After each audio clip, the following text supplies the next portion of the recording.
नमस्कार दोस्तों, national updates की एक और वीडियो में आपका स्वागत है। चलिए देखते हैं आज के महत्वपूर्ण अपडेट्स। दोस्तों पहली अपडेट आगरा रिंग रोड से है, जहां इस साल 31 मार्च तक आगरा इनर रिंग रोड के दूसरे चरण के कार्य पूरा हो जाएगा। दोस्तों रिंग रोड के निर्माण के दूसरे चरण के तहत एक सड़क का निर्माण हो रहा है, जो कि फतेहाबाद रोड से रोहतन नहर तक बनाया जा रहा है। इस रिंग रोड बनने से फतेहाबाद रोड पर भारी वाहनों का आवागमन कम हो जाएगा तथा न इससे सिर्फ जाम से राहत मिलेगी, बल्कि लोगों को होने वाली परेशानियों से भी राहत मिलेगी। साथ ही यमुना एक्सप्रेसवे और लखनऊ एक्सप्रेसवे में आने वाले वाहन सीधा ग्वालियर रोड पर उतर सकेंगे। इससे समय की बचत होगी। दोस्तों इस रिंग रोड का निर्माण 2015 से ही चल रहा है। फेज 1 के निर्माण के बाद एडीए दूसरे फेज का निर्माण अभी तक नहीं कर पाई है। करीब दूसरे फेज का निर्माण 4 सालों से चल रहा है।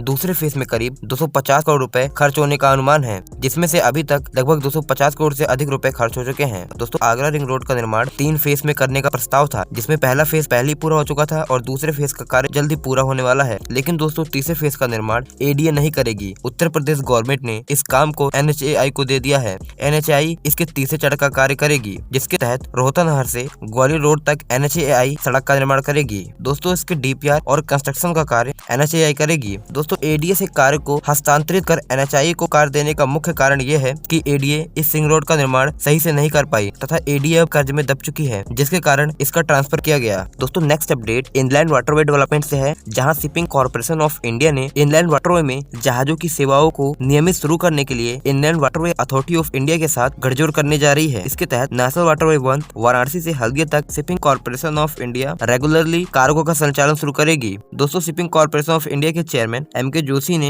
लाइव कॉन्फ्रेंसिंग कर कहा था कि जल्द ही एससीआई और inland waterway authority of India के बीच एक गठजोड़ होने वाला है, जिससे नेशनल वाटरवे 1 में नियमित कार्गो का संचालन शुरू होगा। दोस्तों next update Delhi Meerut RRTS से है, जहां अफगान इंफ्रास्ट्रक्चर ने 4.3 किलोमीटर सेक्शन 6 सरायकाले खान से न्यू अशोक नगर से कंस्ट्रक्शन वर्क शुरू कर दिया है। दोस्तों ये कंपनी यहाँ पर वेडक्ट, डाउन रैंप, यमुना नदी के ऊपर एक ब्रिज का निर्माण समेत बहुत सारे कार्य करेगी। दोस्तों एनसीआरसीटी ने इस कार्य के लिए इस कंपनी को टेंडर सितंबर 2020 में ही दिया था। दोस्तों नेक्स्ट अपडेट गंगा एक्सप्रेसवे से आ रही है। दोस्तों गंगा एक्सप्रेसवे की लेंथ 595 किलोमीटर अनुमानित की गई है तथा ये उत्तर प्रदेश के 12 जिलों और 529 गाँव से गुजरेगा। दोस्तों इसके निर्माण को यूपी गवर्नमेंट पीपीपी मॉडल के तहत करेगी। इसके तहत यूपेडा ने प्री बीड ऑर्गेनाइज की थी, जिसमें 11 फार्म्स ने अपनी दिलचस्पी दिखाई। इसमें 2 विदेशी फार्म भी शामिल थे। इसमें आईजेएम कॉर्पोरेशन बिरहड जो कि मलेशिया का था और इंतोपिया construction PVT limited south Korea का था। इन दोनों कंपनियों ने भी रुचि दिखाई। इसके तहत देश की जानी मानी कंपनी जैसे कि Adani road transport, Ashok Buildcon limited, Welspun enterprise, IRCON international, इन कंपनियों ने भी अपनी दिलचस्पी दिखाई। दोस्तों नेक्स्ट अपडेट इंडियन एक्सपोर्ट से रिलेटेड है, जहां भारत का एक्सपोर्ट सितंबर में 6% और अक्टूबर में 5.1% था। वहीं नवंबर में 8.7% ग्रो हुआ था। लेकिन दोस्तों दिसंबर में एक्सपोर्ट की रफ्तार कम होकर 0.8% हो गई। लेकिन दोस्तों साल 2021 में पहले हफ्ते में अच्छी खबर आ रही है। पहले हफ्ते में भारत का एक्सपोर्ट 16.2% ग्रोथ रेट से ग्रो हुआ है। वहीं दोस्तों भारत के इम्पोर्ट में केवल 1.1% वृद्धि हुई है। सीनियर कॉमर्स मिनिस्टर ने एक वीडियो कॉन्फ्रेंसिंग के जरिए मंडे को इसकी जानकारी दी। दोस्तों भारत के एक्सपोर्ट में इस हफ्ते इंजीनियरिंग गुड्स में लगभग 51.8% ग्रोथ और पेट्रोलियम एक्सपोर्ट में 17.3% ग्रोथ देखी है। दोस्तों नेक्स्ट अपडेट स्टार्टअप से रिलेटेड है,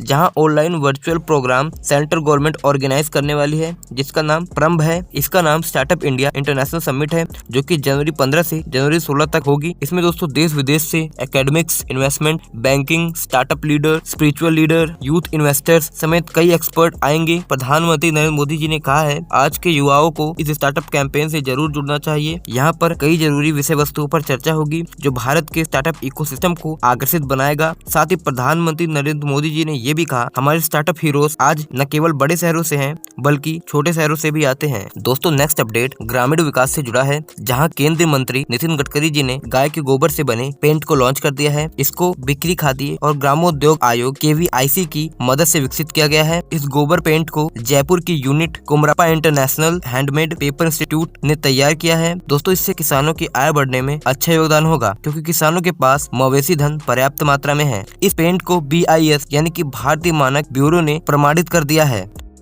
दोस्तों यह दावा है कि यह एंटी फंगल, एंटी बैक्टीरियल और इको फ्रेंडली पेंट है। इसमें जरूरत के मुताबिक रंग भी डाला जा सकता है तथा ये पेंट महज 4 घंटों के अंदर सूख जाता है। दोस्तों नेक्स्ट अपडेट इंडियन इकोनॉमी से रिलेटेड है, जहां विभिन्न संस्थाओं ने भारतीय अर्थव्यवस्था की ग्रोथ का अनुमान लगाया है। वहीं दोस्तों अमेरिका बेस्ड फिनटेक रेटिंग ने अनुमान लगाया है भारतीय अर्थव्यवस्था 2020-2021 के वित्त वर्ष में लगभग 9.4% गिरावट देख सकती है तथा आने वाले फाइनेंशियल ईयर 2021-2022 में भारतीय अर्थव्यवस्था 11% की ग्रोथ रेट अचीव कर सकती है। यानी कि दोस्तों भारतीय अर्थव्यवस्था डबल डिजिट में ग्रोथ हासिल कर सकती है। साथ ही इन्होंने ये भी कहा कि ये अनुमान वैक्सीन की सफलता के आधार पर लगाया गया है।